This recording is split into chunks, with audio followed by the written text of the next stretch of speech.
Este podcast utiliza vozes sintetizadas por inteligência artificial para apresentar análise baseada em pesquisa documental. Toda afirmação de fato é acompanhada de fonte nas notas. Toda interpretação é sinalizada como tal. Eu sou a Brasilina. E eu sou o Filodebates. Episódio 1.6 de A Prova dos Textos. Título: O debate que deixou de acontecer. Título que já pede esclarecimento. Se o debate deixou de acontecer, é porque houve uma época em que acontecia? Houve, e essa é a primeira precisão que este episódio precisa fazer.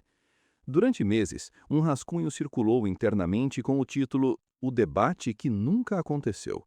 A pesquisa posterior mostrou que o título estava errado. O debate aconteceu. Em novembro de 2003, na Faculdade de Direito da USP, Olavo enfrentou o professor Alaor Café Alves em formato presencial, com moderação, réplica e tréplica. Aconteceu também em painel diferente no Fórum da Liberdade, em Porto Alegre, em abril de 2004, ao lado de Eduardo Bueno. Embora ali a estrutura fosse de duas palestras, seguidas de perguntas, sem réplica cruzada formal. E aconteceu de forma escrita e estruturada entre 2011 e 2012, no debate com Alexander Dugin sobre a nova ordem mundial. Então, a tese inicial estava errada. Estava. Se este podcast não praticasse o que cobra, teria publicado uma tese refutável diante da primeira pesquisa séria. O dado corretivo fortalece a análise, porque permite uma pergunta muito mais precisa. Por que um autor que demonstrou capacidade de debater presencialmente nos anos 2000 deixou progressivamente de fazê-lo com seus críticos acadêmicos mais proeminentes a partir dos anos 2010? A pergunta muda de nunca para deixou de, e deixou de pressupõe trajetória. Pressupõe, e essa trajetória é documentável. Os episódios anteriores desta série mostraram como Olavo construiu autoridade fora da academia, como certas teses se protegeram estruturalmente da verificação, como padrões argumentativos recorrentes operavam nos textos e como a linguagem funcionava de modo assimétrico entre zonas de nuance e zonas de combate. Este episódio completa o quadro. Quando autoproclamação, imunização, absolutização e desqualificação do contraditório se combinam, o resultado converge numa escolha de arena progressivamente assimétrica.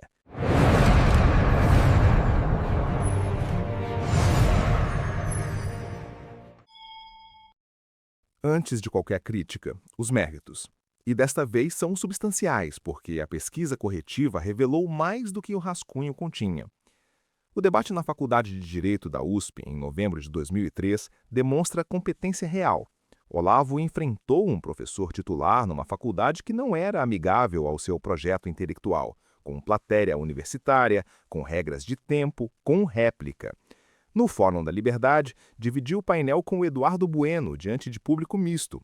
Ali, a estrutura era de duas palestras separadas, seguidas de perguntas. Houve interação durante esse momento, mas sem réplica cruzada obrigatória. Nos dois eventos, Olavo se expôs à presença física de interlocutores capazes de reagir em tempo real. Compareceu. Fez. E na USP, em terreno adversário. Fez. A transcrição integral também documenta o que aconteceu quando a pressão sobre suas teses aumentou. Na última parte do debate com Alaor, a situação degenerou. Alaor insinuou que Olavo inventara sua passagem pelo Partido Comunista. Olavo chamou o adversário de idiota e safado, provocando tumulto na plateia. A provocação veio dos dois lados. O formato presencial expôs a fragilidade dos dois interlocutores sob pressão, o que constitui, aliás, uma das funções desse formato, tornar visível o que o monólogo esconde. Capacidade e padrão coexistiam já naquele momento. Camsali, em outubro de 2014, Olavo participou de um Fangout transmitido ao vivo, reunindo ele, o pastor Caio Fábio e o apresentador Danilo Gentili. A conversa durou mais de 2 horas. O tom era cordial, o ritmo funcionava, os três se escutavam. Era uma conversa entre aliados táticos contra o PT e nenhum dos participantes tinha interesse em testar as teses do outro, mas o mérito técnico permanece. Olavo operou em formato de conversa simultânea em tempo real, ouvindo e respondendo sem texto preparado. Somados aos debates dos anos 2000, temos um conjunto robusto de registros de capacidade dialógica real. Há ainda outro mérito que merece registro. Olavo produziu réplicas escritas a aniversários em quantidade industrial, colunas, postagens, ensaios, centenas de aulas. A vastidão do material impede que se diga que fugia do confronto textual. O debate escrito com Dugin, conduzido a partir de março de 2011, constitui exercício de argumentação estruturada, com turnos simétricos. Nesse debate, há uma passagem que merece atenção especial. Olavo defendeu explicitamente que a liberdade de expressão num debate consiste na possibilidade de rejeitar a formulação da pergunta e recolocar a questão toda desde os seus fundamentos, conforme bem lhe pareça. A observação mostra consciência reflexiva aguda sobre as condições do debate público. No mesmo texto, porém, Olavo distingue com precisão o ponto de vista do observador científico do ponto de vista do agente político. Dugin responde apontando que Olavo viola essa distinção no próprio documento. Dugin tem razão nesse ponto. A capacidade de formular um princípio com lucidez e depois operar contra ele aparece em vários episódios desta série. A formulação do princípio é mérito real. A violação registrada no mesmo documento é dado analítico igualmente real. E aqui aparece um ponto que merece registro autônomo. A contribuição original do autor não está nas teorias importadas de Guénon, Vogelin ou Mário Ferreira dos Santos. Está na capacidade de formular princípios metodológicos sobre a estrutura do debate público com precisão notável. Esse traço permanece independentemente de qualquer crítica posterior à sua aplicação. Há ainda outro ponto documentado nos episódios anteriores. Nas aulas do curso online de filosofia, Olavo produzia declarações de incerteza explícitas quando o assunto era técnico. Na aula sobre conservadorismo, analisava ponto a ponto os critérios de Russell Kirk, recusava rótulos. Na série sobre a escola de Frankfurt, reconhecia a qualidade intelectual dos adversários. A modalização epistêmica era genuína quando o assunto exigia. O problema reside na distribuição. Essa mesma disposição rareava drasticamente nos textos de combate. Olavo demonstrou, nos anos 2000, capacidade verificável de operar em formato dialógico presencial com contraditório. A partir de sua mudança para os Estados Unidos e da migração progressiva para plataformas digitais próprias, o padrão documentável de interação com críticos acadêmicos mudou. As respostas a adversários passaram a ocorrer predominantemente em vídeos unilaterais, postagens em redes sociais e aulas do curso online de filosofia, formatos nos quais o adversário é tematizado sem possibilidade de réplica equivalente no mesmo espaço e tempo. Quando o convite para formato de debate institucional veio, a recusa foi documentada e acompanhada de desqualificação retórica do formato. Essa mudança é acidental, explicável por fatores externos ou configura padrão com função identificável? A defesa mais forte precisa ser enfrentada primeiro. Há uma defesa plausível que merece respeito. Saúde debilitada. Residência nos Estados Unidos a partir de 2005. Declínio geral do jornalismo de debate no Brasil. Migração generalizada do espaço público para plataformas unilaterais. Olavo acompanhou uma tendência de época. Concedo tudo isso sem ironia. O dado que permanece é a combinação de duas coisas: a escolha sistemática de resposta em arena controlada quando o adversário era forte e institucionalmente reconhecido, e a desqualificação retórica da arena que fora oferecida. Uma coisa é não debater por contingência. Outra é chamar o formato de debate de interrogatório policial. A primeira é explicável por circunstância. A segunda tem função retórica identificável. Desqualificar o tribunal elimina a necessidade de comparecer. Caso Safatli. A documentação aqui é especialmente instrutiva e nesta versão ela está completa. No início de janeiro de 2019, Olavo publica no Facebook uma observação sobre Vladimir Safatli. Já reconhecia em público que o Safatli, exceção notável na esquerda, não escreve totalmente mal. O problema dele não é com a sintaxe, é com a realidade. Reconhece competência sintática. Ressalva o restante. Concessão comedida. Em 18 de janeiro de 2019, Safatli publica na Folha de São Paulo a coluna Uma Questão Filosófica. O texto faz uma concessão explícita e a formulação merece ser citada. Safatli escreve: mas há de se reconhecer que, ao menos em um ponto, eles apontam para uma questão real. E identifica o ponto com precisão pouco comum nessa polêmica. Nesse sentido, quando o senhor Olavo de Carvalho diz não haver filósofo no Brasil, é difícil não sentir uma certa ironia nisso tudo e lembrar que era exatamente isso que nossos professores nos ensinavam, que não era possível haver filósofos no Brasil, só bons professores de filosofia. Concessão substantiva, vinda do outro lado, agora ancorada em texto verificado. No meio de junho de 2019, Safatli publica o último artigo, encerrando formalmente sua coluna semanal na Folha depois de quase 10 anos. 11 dias depois, Olavo publica em seu canal do YouTube um vídeo intitulado Safatlesas. 11 dias. A proximidade temporal chama a atenção. Registro como correlação temporal documentada, sem atribuir causalidade. A pesquisa não localizou intervenção pública específica de Safatli entre essas datas que pudesse ter sido o gatilho imediato do vídeo. Se essa peça existir e for recuperada, a leitura temporal pode ser recalibrada. O conteúdo do vídeo diverge radicalmente do post de janeiro. Olavo afirma que Safatli não é intelectual. Chama-o de apenas um propagandista muito chinfrim de um partido detestável. Usa os termos inepto, lesado, incapaz. Afirma que ser professor de filosofia em uma faculdade é uma indecência, um crime, é um estelionato. Em janeiro, não escreve totalmente mal. Em junho, inepto, lesado, propagandista chinfrim. 5 meses separam as duas formulações. Ambas são do mesmo autor, sobre o mesmo adversário. Nenhuma sinaliza a outra. O vídeo de junho não menciona a avaliação de janeiro. O post de janeiro não marca sua conclusão como provisória. São duas posições contraditórias, cada uma apresentada como se fosse a única, sem que o autor sinalize a tensão. Dentro do vídeo de junho, aparece também um procedimento documentado nas aulas do COF. A explicação do desacordo filosófico pelo estado psicológico do adversário. O vídeo descreve confusões no texto de Safatli como confusão psicótica. A expressão não funciona como metáfora no contexto da fala.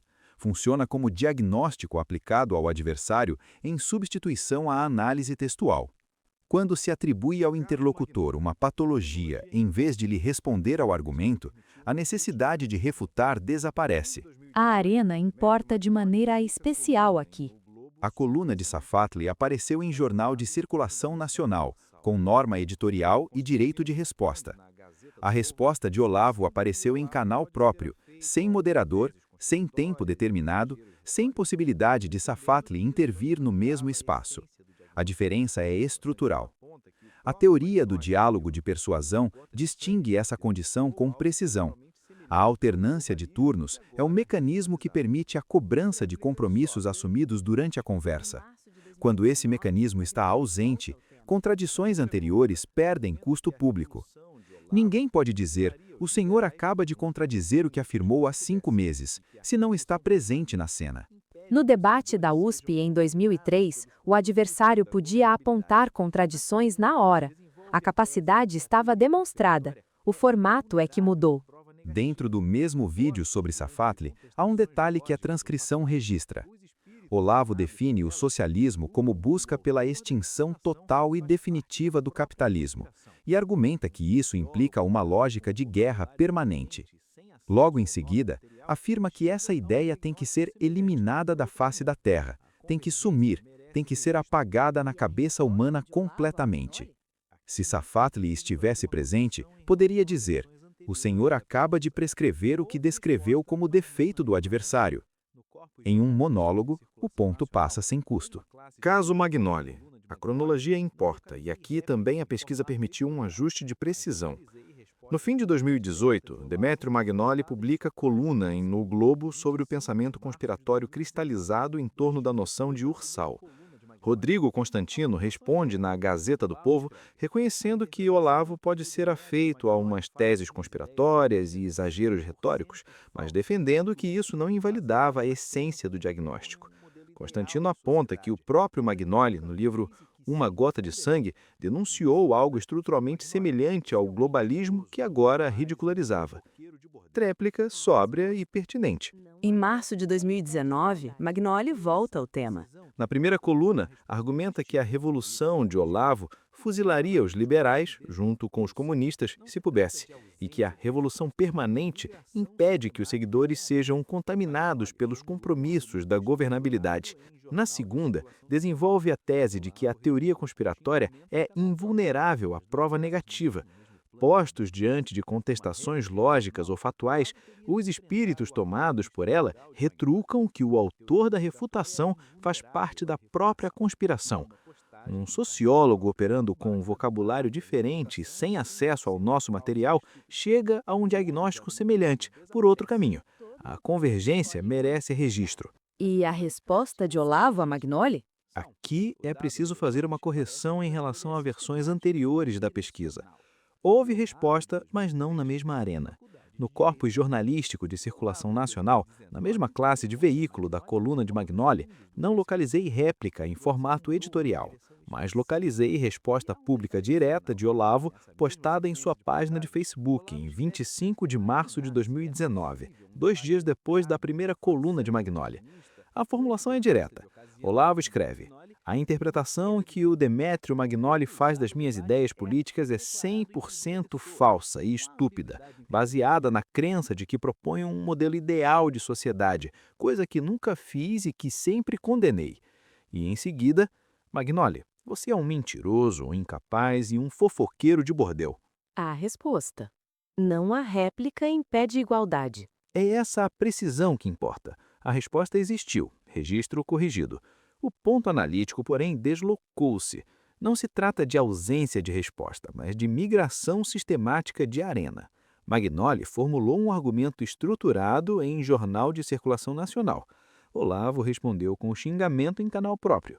As duas peças não estão no mesmo plano de discurso. Numa réplica em jornal, Olavo teria de enfrentar o argumento estrutural de Magnoli, que a teoria conspiratória é invulnerável à refutação. Numa postagem em canal próprio, basta declarar que a interpretação é 100% falsa e estúpida. O ônus argumentativo desaparece. Todo autor escolhe onde publicar. As razões práticas são legítimas. São. O dado relevante aparece quando a escolha é sistemática e direcional. O Olavo de 2003 foi a Faculdade de Direito da USP. O Olavo de 2019 responde a Magnoli pela porta dos fundos do Facebook. A configuração mudou numa direção específica. E há um detalhe adicional. Nessa mesma sequência de postagens, Olavo escreve que imaginar se é possível um debate educado com um farsante oportunista, antipetista de ocasião, como o Magnoli, seria uma perda de tempo. O recusar o debate é aqui declarado em primeira pessoa. Não há ambiguidade interpretativa. Caso Balestrin. Aqui o problema deixa de ser apenas a arena e passa a ser a assimetria brutal entre emissor e alvo. Luciana Balestrin, professora de Ciência Política na Universidade Federal de Pelotas. Seu artigo sobre o giro decolonial acumula milhares de citações acadêmicas. Em texto publicado no Substack em janeiro de 2026, ela conta como virou alvo de Olavo em 2013, após publicar artigo na extinta Carta Maior. O resultado, nas palavras dela, 2 textos e uma gravação de uma aula com 40 minutos sobre mim e meu trabalho, repleto de ataques virulentos e desqualificações. Quando conseguiu remover o vídeo do YouTube, o estrago já estava feito com mais de 80 mil visualizações. 80 mil visualizações de ataque a uma pesquisadora individual que não tinha como competir em alcance no mesmo ecossistema. Calma, os 2 textos foram verificados linha a linha. No primeiro, Bobinha, publicado no Diário do Comércio em dezembro de 2013, Olavo refere-se a ela como essa mulherzinha boba e porta-voz do esquerdismo oficial. Acusa-a simultaneamente de provir de um gueto e de obter grande repercussão na mídia. As duas acusações não se resolvem entre si. Se a direita vive num gueto, alguém a pôs lá. Se a pesquisadora tem repercussão, a acusação de irrelevância perde sustentação. Olavo afirma também que, entre os professores da área de humanas, a proporção de analfabetos funcionais seja de 9 para 10, 90% de uma categoria profissional inteira descartada, sem base em nenhuma pesquisa. O diminutivo mulherzinha merece pausa. Combina infantilização e desprezo. Balestrin, no texto de 2026, classifica o material como contendo misoginia. A escolha vocabular sustenta a classificação. No segundo texto, publicado 11 dias depois, no mesmo jornal, a passagem: "Não liguem para as palavras decoloniais. É o neologismo pedantíssimo com que alguns intelectuais anticolonialistas de Nova York insinuam que ainda são colonizados, coitadinhos." E prossegue descrevendo o método acadêmico dela como resultado de macaquear o discurso de seus professores. Não liguem descarta antes de examinar.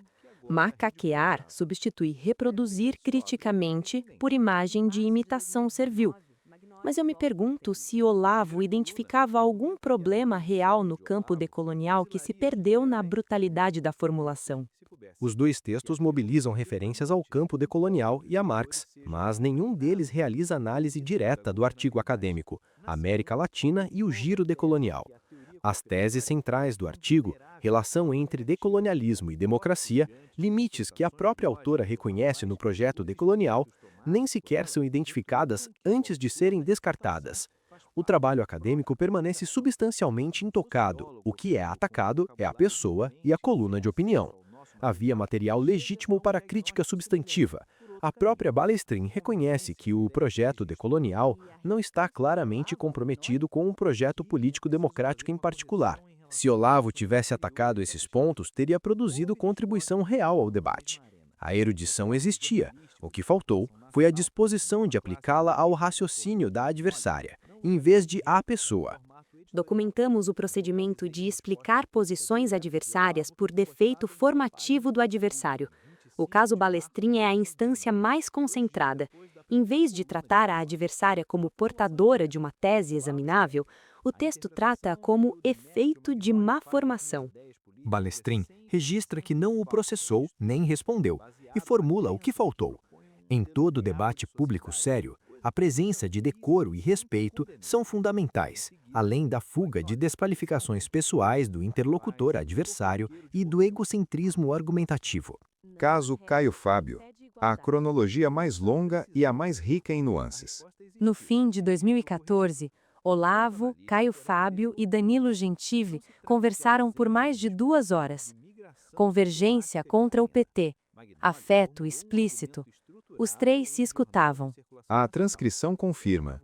Caio Fábio descreve com detalhes sua experiência pessoal com o PT, incluindo encontros com Lula e José Dirceu.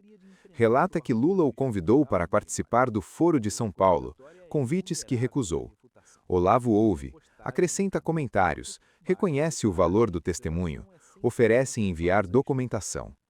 Há uma dinâmica que vale registro. Caio Fábio atribui a Dirceu a frase de que o PT, uma vez no poder, não sairia mais. Olavo o absorve como testemunho confiável, sem questionar, sem pedir fonte. As vozes se reforçam mutuamente. Quando a convergência de perspectiva elimina o contraditório, a alternância de turnos perde a função de teste mútuo. A pesquisa sobre viés de confirmação é diretamente relevante aqui. O formato de conversa entre aliados opera como mecanismo natural de confirmação recíproca e não como teste de hipóteses. 10 anos depois, Caio Fábio aparece num podcast e diz: "Você sabia que eu sou comunista? Porque eu prego amor, misericórdia, compaixão, graça. Tudo isso você é comunista por causa do apóstolo Olavo de Carvalho, que acabou com a cabeça desse povo todo." Caio Fábio, em 2014, trata Olavo como interlocutor e aliado tático.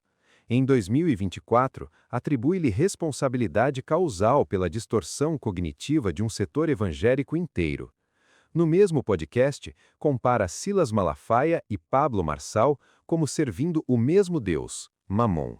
10 anos depois, Olavo já havia falecido em janeiro de 2022. A crítica de setembro de 2024 é posterior em mais de 2 anos e meio. O debate se tornou impossível por razão biológica. A trajetória de Caio Fábio constitui ela mesma evidência do que acontece quando a aliança tática substitui a verificação mútua. Nenhum dos dois verificou o outro em 2014. Uma década depois, a mesma pessoa descreve o resultado dessa convergência como catástrofe intelectual. Entre 2014 e 2024, houve polêmicas à distância? No meio de 2020, Olavo gravou trecho de aula onde chamou Caio Fábio de canalha, vagabundo sem vergonha, e o acusou de treinar fanáticos para tomar o poder. Caio Fábio, no mesmo período, gravou vídeo acusando Olavo de promover uma epistemologia do ódio. Trocaram acusações em registros separados, cada um em seu canal. Debate em tempo real, na mesma cena, com o moderador após a ruptura política, a pesquisa não localizou. A polêmica aconteceu. O debate não. O Hangout de 2014 prova que os dois sabiam conversar em formato simultâneo. A infraestrutura permanecia disponível. O que mudou foi a disposição. Quando a convergência política se rompeu, a relação não migrou para o debate, migrou para o monólogo cruzado. Caso Roda Viva. Documentação primária abundante. No fim de 2019, Olavo publicou comentários sobre Vera Magalhães ao saber que ela deixava a Jovem Pan. Vera respondeu publicamente no mesmo dia. Aproveito para reiterar o convite para entrevistá-lo ao vivo, que a produção já lhe fez. Olavo respondeu em postagem no Facebook.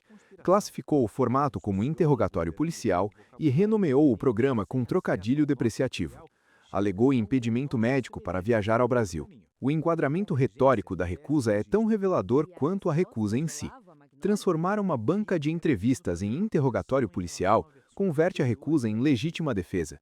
Se o formato é ilegítimo, declinar é prudência. A desqualificação prévia do tribunal elimina a necessidade de comparecer. As razões de saúde eram reais. Isso pesa. Pesa e registro com seriedade. Olavo tinha problemas de saúde documentados. 3 observações merecem nota. Continuou gravando vídeos de seu estúdio no mesmo período, com frequência e duração consideráveis. O Hangout de 2014 demonstrou que operava com naturalidade em formato de videoconferência. A impossibilidade de viajar não impedia a participação remota. No meio de 2020, quando Lobão apareceu no Roda Viva, afirmou que Olavo deu cursos para toda a polícia militar. Declaração de Lobão, registrada como tal. A saúde pode ter sido fator real. A retórica da recusa ataca o formato em si, independentemente de qualquer contingência. A entrevista que ele concedeu à BBC em 2020 completa o quadro. Na entrevista publicada pela BBC em maio de 2020, Olavo respondeu a uma jornalista durante mais de 1 hora, sentado em casa, com câmera. Operou em formato de entrevista individual. Quando pressionado sobre o caso Queiroz, disse literalmente: casos pequenininhos de corrupção podem acontecer em qualquer governo. Quando o assunto era o PT, irregularidades comparáveis viravam roubo de trilhões.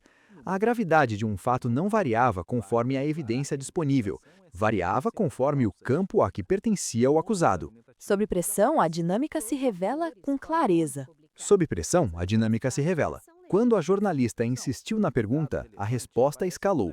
Acusou a entrevistadora de estupidez. Disse que a imprensa inteira não tem senso das proporções e, em dado momento, exclamou: "Ô mulher, para com isso, porra!" Classificou a técnica da jornalista como resultado de métodos que aprendeu com a KGB. Sob pressão, em formato de entrevista individual, o padrão de escalada é o mesmo que a transcrição do debate na USP em 2003 documenta. 17 anos separam os dois registros. O mecanismo permanece. Quando a pressão sobe, a resposta ao mérito cede lugar ao ataque pessoal. Schopenhauer descreveu este último recurso. Quando se percebe que o oponente é superior e que vamos nos dar mal, partir para o lado pessoal. A atribuição de vínculo com a KGB à jornalista usa a mesma estrutura de diagnóstico conspiratório. Em vez de responder à pergunta, desqualifica quem pergunta. Numa aula do curso online de filosofia em abril de 2012, o próprio Olavo formulou com precisão o critério que descreve esse comportamento. Citando Voegelin sobre Platão, explicou que quem apela a todos os subterfúgios, que vão do raciocínio fantasioso às chacotas e palavras ameaçadoras, ou então retira-se do diálogo, é o filodoxo, amante da opinião, a inversão formal e paradigmática da figura do filósofo. Ele nomeou um mecanismo e o nomeou como defeito. Chacota e palavras ameaçadoras descreve o que as transcrições de 2003 e 2020 documentam. Antes da síntese, 2 testemunhos internos ao Círculo de Olavo merecem registro. Eles vêm de pessoas que estiveram dentro em momentos diferentes e ajudam a calibrar o quadro. O primeiro é de Pedro Sete Câmara, ex-aluno do Seminário de Filosofia nos anos 1990. Em texto publicado na Folha de São Paulo em dezembro de 2018, Sete Câmara recorda as aulas iniciais e escreve: Olavo era constantemente confrontado, e aulas inteiras poderiam vir de reflexões sobre a pergunta de um aluno. E acrescenta, sobre o ambiente do círculo naquela época. Nós mesmos, naquela época, falávamos de como esperávamos que finalmente alguém com mais tamanho viesse enfrentar Olavo, nem que fosse na imprensa. Testemunho favorável e útil. Indica que, no formato seminarial dos anos 1990, havia confronto interno real e expectativa de contraditório. O segundo testemunho é de Daniel Salgado, em ensaio publicado na revista Serrote em novembro de 2018. Ele descreve um ambiente posterior, dos cursos online e fóruns de internet, em que se forma o que chama de legião de jovens pupilos. Salgado escreve que, para esses pupilos, o raciocínio de Olavo é irretocável e, portanto, irresistível, e formula o ponto analítico que importa para nossa série. Ou Olavo tinha a argumentação de um jovem recém-formado, ou seus alunos simplesmente regurgitavam tudo que o mestre dizia. Os 2 testemunhos não se anulam. Juntos, eles sugerem uma transição. Sugerem um momento mais seminarial, ainda sensível ao confronto interno, e um ecossistema posterior, mais propenso à repetição mimética. Não é o tipo de evidência que fecha a tese deste episódio, mas é coerente com ela. A capacidade de receber confronto que Sete Câmara documenta nos anos 1990 é a mesma capacidade que os debates de 2003 e 2004 atestam. O ecossistema que Salgado descreve é o ambiente em que o monólogo unilateral, identificado nos casos posteriores, ganha atração e desincentiva o contraditório. Ainda antes da síntese, preciso construir a hipótese alternativa mais forte que consigo. Construa. YouTube é o novo espaço público. Olavo foi pioneiro digital. Os debates dos anos 2000 provam que já tinha feito o dever de casa presencial. Depois, escolheu outro caminho, como milhões de comunicadores. A academia tampouco o convidou com frequência. E o formato presencial não é o único formato legítimo de debate. É a defesa mais forte disponível. Respondo ponto a ponto. YouTube, como plataforma, é simétrico em oportunidade de emissão. Um canal como formato de resposta, porém, não oferece simetria de cena. Um vídeo unilateral permite falar sobre o adversário sem que o adversário possa cobrar coerência na hora. A simetria de emissão não equivale à simetria de cena. Se o canal próprio é legítimo para o Olavo, é legítimo para qualquer adversário.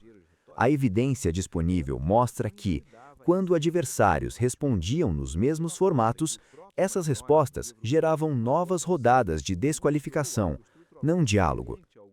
O formato supostamente aberto funcionava na prática como circuito fechado. A pesquisa sobre viés de confirmação documenta com precisão o que acontece quando não há mecanismo externo de desconfirmação. O sistema se autorreforça. O caso Balestrin torna o ponto concreto. Uma pesquisadora com milhares de citações acadêmicas não tem como competir em alcance com um vídeo de 80 mil visualizações no ecossistema militante. O próprio autor reivindicava o estatuto filosófico clássico. Invocava Platão, Aristóteles, o diálogo socrático. A autoridade reivindicada pertence a uma tradição cuja forma constitutiva é dialógica. Reivindicar essa autoridade e operar na forma oposta produz inconsistência interna. Os debates dos anos 2000 agravam a objeção, em vez de resolvê-la. Se era capaz de debater na USP em 2003, a ausência de debates com críticos acadêmicos nos anos seguintes aponta escolha, não incapacidade. O ponto sobre bilateralidade é legítimo. A academia brasileira não o convidou com frequência para debates formais. Errou ao ignorar o fenômeno. A culpa é bilateral. Bilateralidade da culpa, porém, não extingue a de cada parte. Uma segunda objeção. Sócrates também controlava o formato. Era ele quem fazia as perguntas. A assimetria é de método, não de fuga. A diferença é que os interlocutores de Sócrates estavam presentes. Podiam dizer não concordo com a formulação. Podiam acusar Sócrates de sofisma, como Trasímaco faz na República. A assimetria socrática é de habilidade dentro da cena.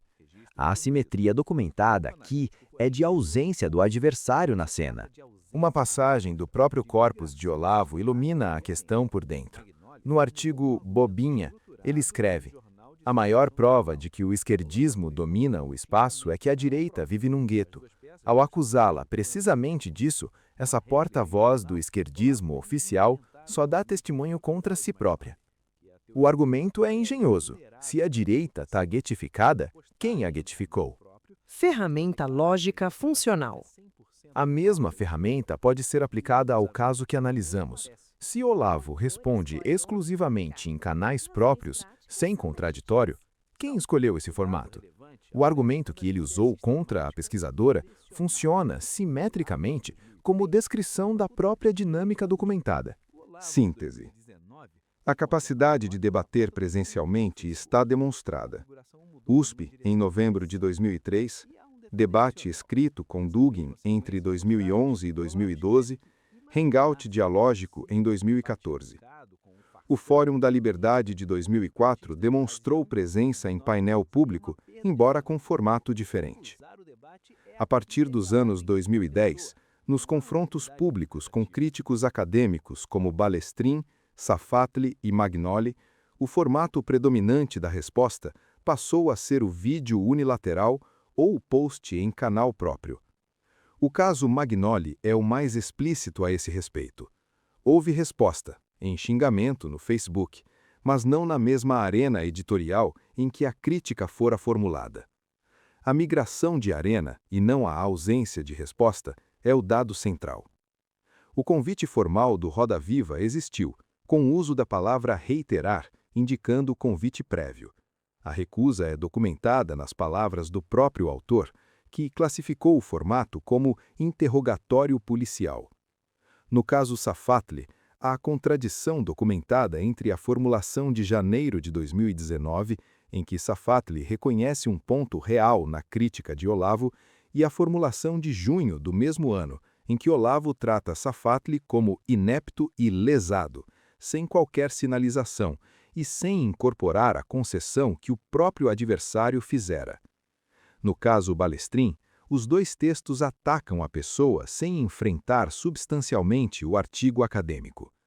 Na entrevista de 2020, a relativização seletiva de gravidade conforme o campo político aparece em tempo real, e a escalada sob pressão reproduz o padrão de 2003. A configuração de conjunto é compatível com um padrão de escolha progressivamente sistemática da arena retórica.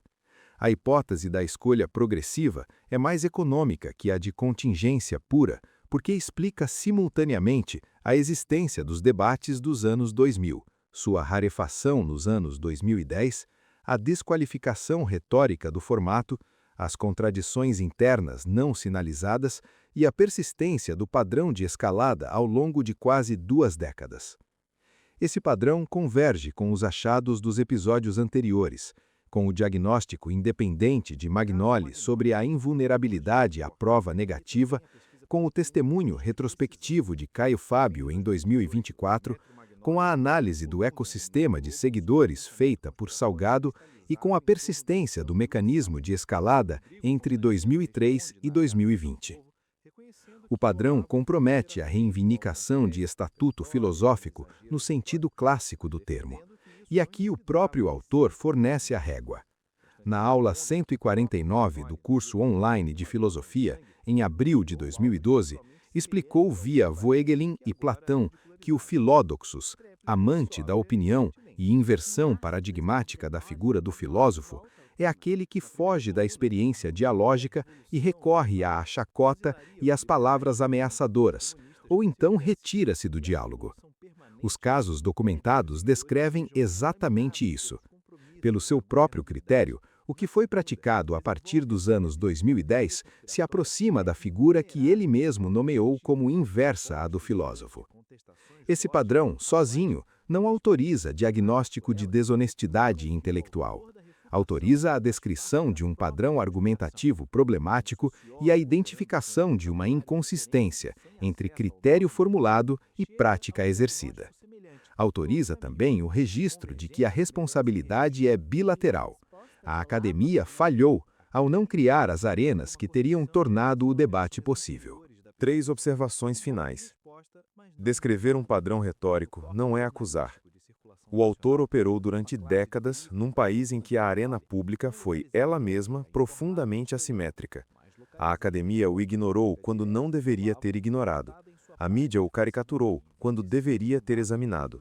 Quem tiver registro documental de encontro público de Olavo com Safatli, Magnoli e Balestrin, ou qualquer crítico acadêmico formal dos anos 2010 em diante, com moderação externa, em tempo real, com contraditório, pode nos enviar. Este episódio já incorpora correção dessa natureza. O título mudou de O Debate que Nunca Aconteceu para O Debate que Deixou de Acontecer, porque a pesquisa revelou os debates dos anos 2000. E a versão atual incorpora também a correção sobre a resposta de Olavo a Magnoli, que existiu em canal próprio, embora não na mesma arena editorial. A pergunta que sobra: se um autor demonstra a capacidade de debater presencialmente com adversários na primeira década de sua carreira pública, reivindicando o tempo inteiro um estatuto filosófico, cuja forma constitutiva é dialógica, e depois progressivamente substitui o debate por monólogo unilateral em plataforma própria, o que mudou? A capacidade? Os documentos dizem que não. Quando a audiência cresce, o custo de perder um debate em tempo real sobe. E quando o custo sobe, a tentação de escolher a arena em que não se pode perder também sobe. A vitória sem adversário presente não é debate, é cerimônia com aparência de combate. Fica o tema do próximo episódio, 2.1, a paralaxe cognitiva. Porque o conceito, entre outras coisas, funciona como defesa conceitual antecipada contra a objeção que acabamos de formular. Se a posição fora do campo é epistemicamente superior, recusar o tribunal do campo passa a ser coerência, não fuga. E se o campo recusa o filósofo sem examiná-lo, o filósofo pode dizer que a recusa confirma a tese. O circuito se fecha. Abri-lo é trabalho do episódio seguinte. Quem discorda, quem tem prova do contrário, quem quer contribuir com registro documental, escreva. Este podcast é o oposto do que descrevemos hoje. Aqui a porta fica aberta. Até o próximo episódio. Até o próximo.